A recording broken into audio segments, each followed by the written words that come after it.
இந்த 3 கேள்விகளுக்கு உங்களுக்கு பதில் தெரிந்தால் கொடுக்கப்பட்ட நேரத்திற்குள் கமெண்ட் செய்யுங்கள்.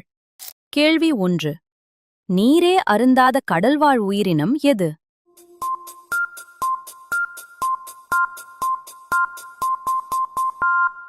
கேள்வி 2. தலையில் இதயத்தை கொண்டுள்ள உயிரினம் எது?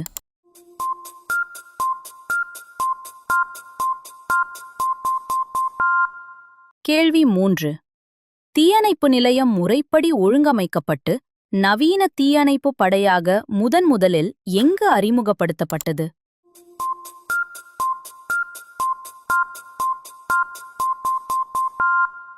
இப்போது பதில்கள். பதில் 1 டால்பின், பதில் 2 இறால், பதில் 3 லண்டன். இதுபோல இன்னும் சுவாரஸ்யமான ஜிகே கேள்விகளுக்கு சக்தி மீடியா சேனல்ல சப்ஸ்கிரைப் பண்ணுங்க.